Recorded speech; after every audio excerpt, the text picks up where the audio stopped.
Les doy la hora. 7 de la mañana, Chihuahua. 7 de la mañana, 19 minutos 42 segundos, tiempo del centro de México.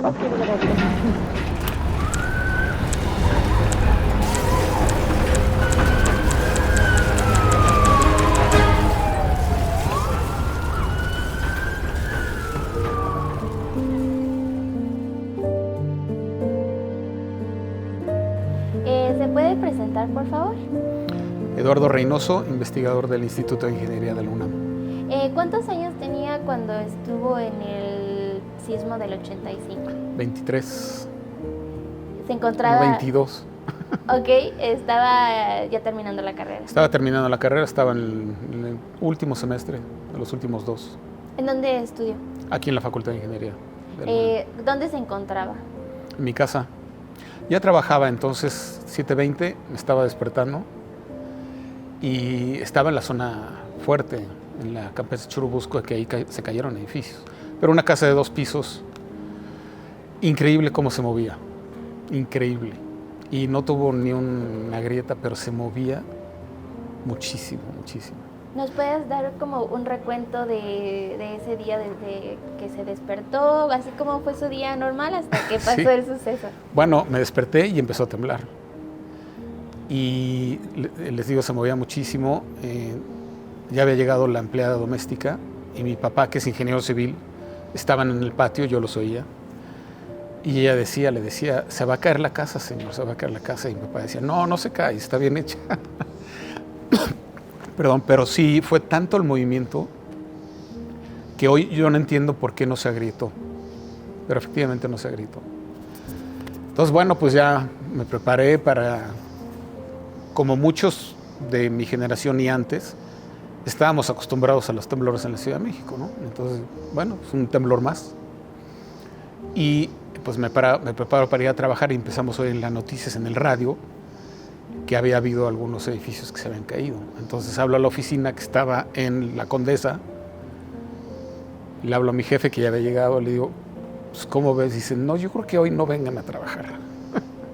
Me acuerdo que era un jueves. Y dice, yo creo que no, porque yo creo que va a haber un poco de conflictos en la calle. No, bueno, conflictos, o sea... Para ese entonces no se imaginaba 400 la edificios caídos, casi 15,000 muertos. Entonces ya nos empezamos a enterar de las cosas y pues no había otra más que estar escuchando el radio, ¿no? En la tele, pues Televisa colapsó, entonces no había noticiero en la tele, ¿no?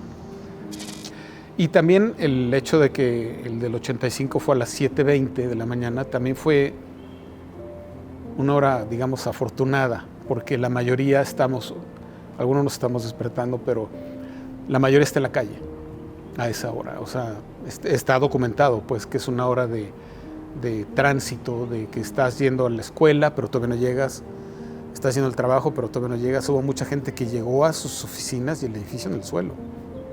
Iban en el metro, en el transporte público, en su coche, llegaron y ya no estaba el edificio. Bueno, sí estaba, pero como decía Cantinflas, dice, solo se perdió la mano de obra, ¿no? Pero en el edificio que se le cayó a Cantinflas en el 57, no murió nadie, entonces permitía hacer esas bromas, ¿no? Sí. Pero cuando hay alguien en el edificio, pues es otra la actitud que uno tiene que tomar. Y ahí lo que hay que hacer, y hemos trabajado en eso, es rápidamente tratar de sacar a la gente, porque muy pocos se mueren en el colapso del edificio. Mucha gente, la mayoría quedan vivos. Entonces lo que hay que hacer es rápidamente intentar sacar a los que quedaron ahí, que en ese momento digamos que son atrapados, ¿no? Y sí, si nos tardamos mucho en sacarlos, pues difícilmente van a sobrevivir, pero pues eso es algo que yo también aprendí en el sismo. Yo pensé que todos estaban muertos y no, se va uno descubriendo que va saliendo gente viva, ¿no? ¿Usted acudió a algún lugar? Sí, acudimos, fuimos a 2, 3 lugares. Fuimos ahí pico y pala a tratar de ayudar. ¿Cuándo fue? ¿Fue el mismo día? El viernes, ya que estaba un poco menos caótica la situación. ¿A dónde fue? Si nos puede A contar. Tlatelolco, el edificio de Tlatelolco. Que el ejército estaba tomando control, yo creo que de manera excesiva, porque no dejaban pasar a los que queríamos ayudar, ¿no? ¿A qué hora fue usted solo? ¿Fue con sus papás? A ver, recuerdo muy bien que yo estaba en un grupo de adolescentes, jóvenes, yo ya era de los grandes, y estábamos en misa aquí en el Cook, aquí saliendo de CEU, en la iglesia que está ahí, y en el segundo temblor, que fue como a las 7 de la tarde, el viernes, ahí lo sentimos. Se sintió muy fuerte y también el pánico que traíamos todos, la verdad es que hubo mucho susto, pero ese temblor a mí ya me tocó en terreno firme, o sea, aquí en CEU, ¿no? Así le llamamos terreno firme a lo que no es la zona del lago, que es en donde los edificios se mueven. Pero aún así todos nos asustamos muchísimo y ahí fue cuando dijimos, ¿a dónde vamos a ayudar?, ¿no? Entonces nos lanzamos todos ahí en el transporte que teníamos y fuimos en el radio estaban diciendo en dónde. Entonces decían X zona por allá, por donde fuera, y pues ahí íbamos. No había Waze ni nada de eso, entonces con la guía roja buscando dónde era ¿Iban en coche? Pues sí, algunos teníamos coche, entonces sí. ¿Y cómo fue esa experiencia del traslado, supongo? A ver, la ciudad era más tranquila, la verdad. Prácticamente las mismas calles, entonces había menos tráfico. Las mismas calles, sin carriles de metrobús, sin carriles de bicicletas, entonces la circulación era mucho más fácil. Pero no, durante el trayecto hacia el edificio Tlatelolco no vio edificios caídos. Sí, había. ¿Cómo fue esa experiencia? Sí fue fuerte, o sea, pasar por lugares en donde pasabas todos los días y ver, como por ejemplo, en ese momento era de noche y ya se había habilitado casi siempre por empresas privadas luces que iluminaban la estructura para que los rescatistas estuvieran sacando los escombros y pues intentando rescatar a los que estaban ahí atrapados. Entonces era pasar por ejemplo, en Tlalpan, Avenida Tlalpan, había varios colapsos. Se podía circular porque los colapsos no necesariamente habían caído sobre la avenida, sino sobre las calles que llegaban a Tlalpan, ¿no? Entonces sí, uno decía eso, veías y dices, híjole, fuerte, fuerte. Y pues sabiendo que había gente ahí, ¿no? No, inclusive había helicópteros que bajaban.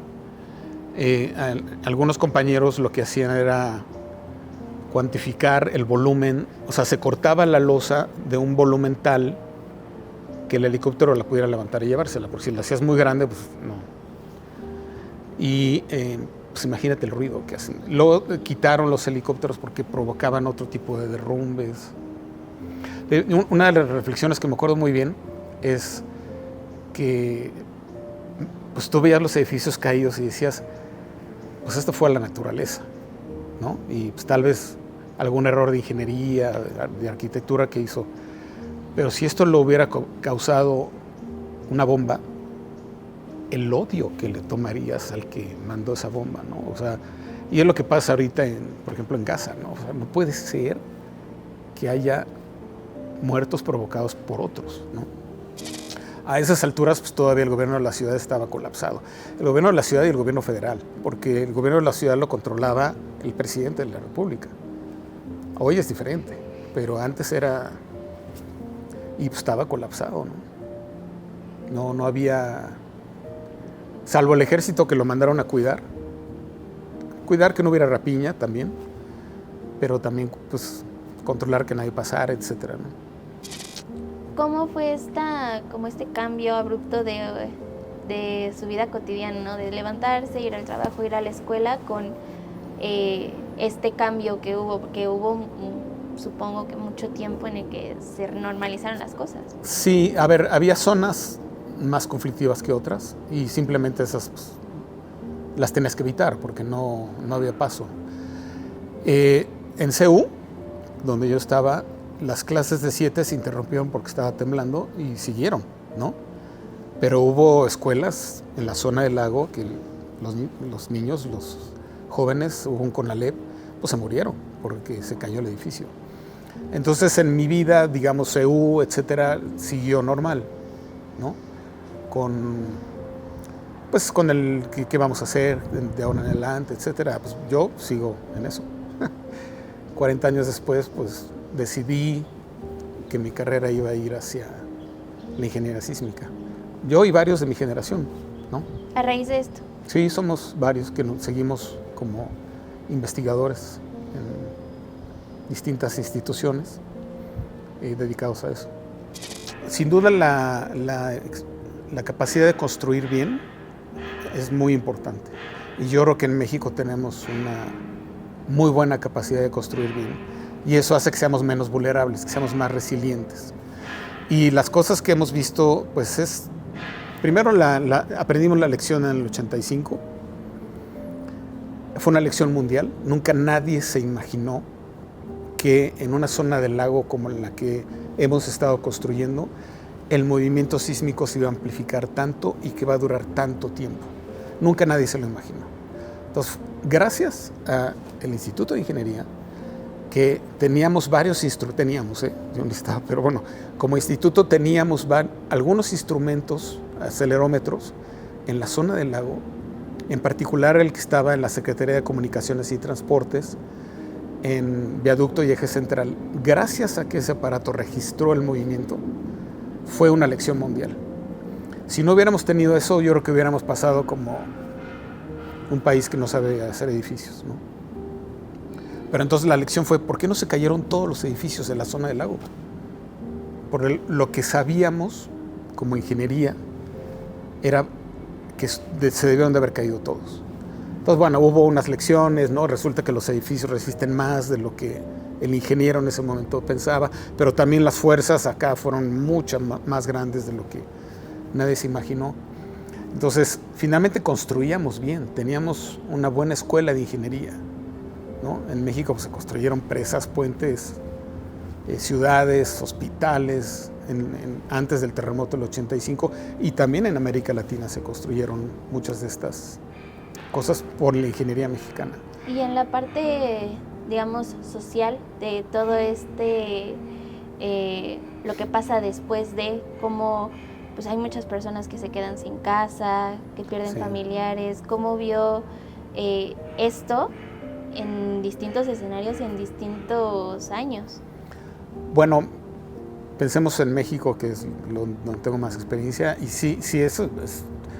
Bueno, la vida primero es lo más importante, pues perder la vida o que un familiar tuyo, un amigo pierda la vida en un terremoto, yo creo que es una cosa horrible, ¿no? Y eso es lo que hay que tratar de evitar, que los edificios se caigan, eso a toda cosa hay que tratarlo de evitar.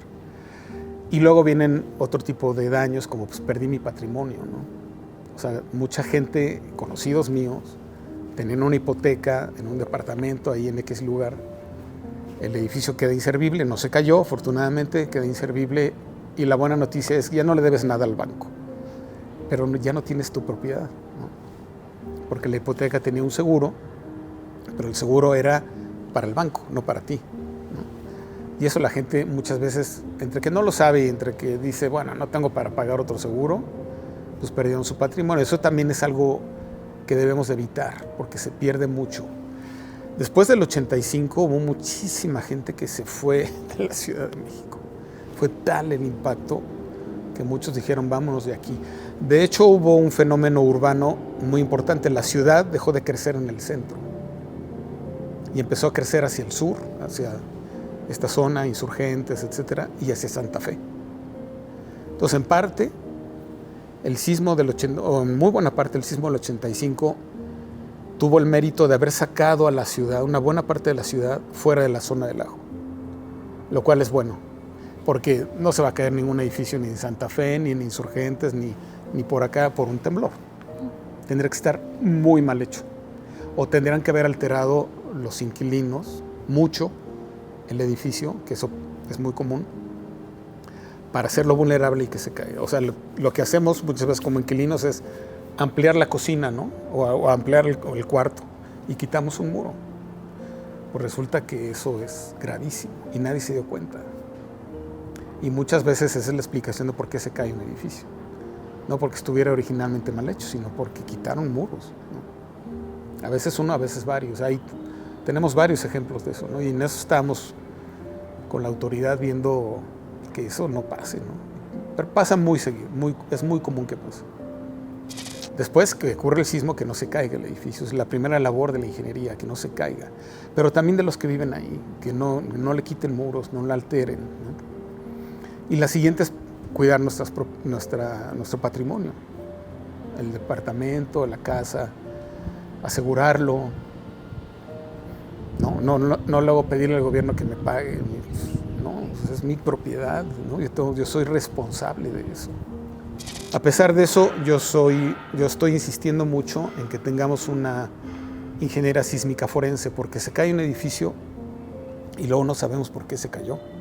Asumimos cosas, pero deberíamos, como ingenieros, ser capaces de una vez que se atendió la emergencia, o al mismo tiempo, ver y entender qué le pasó al edificio, ver si quitaron muros, ver si el acero estaba bien, el concreto estaba bien, y hacer un verdadero dictamen de lo que pasó con ese edificio en particular, porque luego lo que hacemos es de las fotos, ¿no? Ah, mira, es que tenía este problema, no, pues, pero nunca sacamos muestras del acero, de todo lo que ve ahí, ¿no? Una reflexión final que nos quiera dar de su experiencia en el 85 y cómo esto lo inspiró a especializarse. Usted estaba en una carrera de ingeniería, pero sobre todo en esta parte de riesgos, de vulnerabilidad, de resiliencia.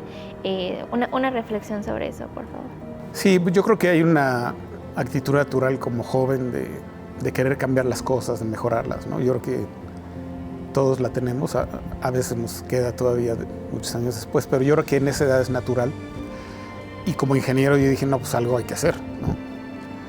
Y en esos momentos siempre uno pensaba en el reglamento. Hay que mejorar el reglamento.